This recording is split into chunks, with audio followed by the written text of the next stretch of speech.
I didn't know how cool this character was going to be, Mr. Hinx. You know, I didn't think he was going to be so well dressed and have this really badass car. I just like the more we get into this film, and the more I get into Mr. Hinx, the more I fall in love with him, because the powers that be have just made this character so cool.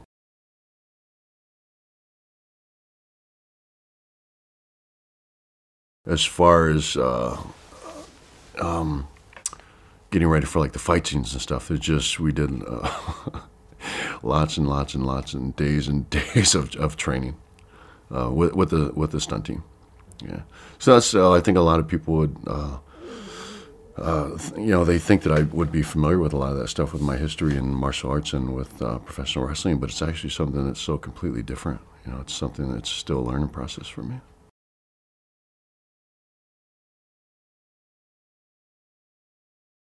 What was really weird, almost a surreal thing, was that they actually shut down the streets of Rome for us. And it was kind of the middle of the night, and it looks like the streets are empty on film, but when you see people, they're up in their windows taking pictures. Actually, people all around are just so curious as to what's going on. But it's kind of crazy when you think that they shut down the streets of Rome for us to shoot a car chase scene.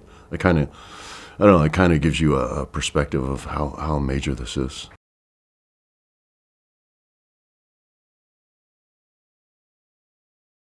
The fight scene on the train is great for so many reasons, and for me in particular, because Mr. Hinx is really, really strong in this fight scene, which is not, you just don't see it often. You haven't seen it, often in the complete history of James Bond. Is you don't really see James Bond getting his ass handed to him.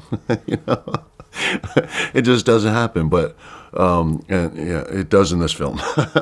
So I think it is kind of an iconic thing for us to be fighting on a train to begin with, and then to also see James just launched around this train and through doors and through corridors and into tables and through bathroom walls. You just don't see that much. But this is, I think, this is probably, and I don't want to sound arrogant saying this, but I think this is probably the best fight scene there's ever been in a James Bond film, and I'm proud to be a part of it. And man, and the set builders, the poor guys, they had their work cut out for them, because we tear this train apart. We destroy it, and that's and that's actually us. I go through walls. Daniel goes through walls. We really we kind of put ourselves on the line to get this fight scene done. And it translates on the film. It was a rough fight scene. Physically, it was very rough. It took a toll on us, but I guess at the end of the day, it all pays off, and it shows on film. Yeah.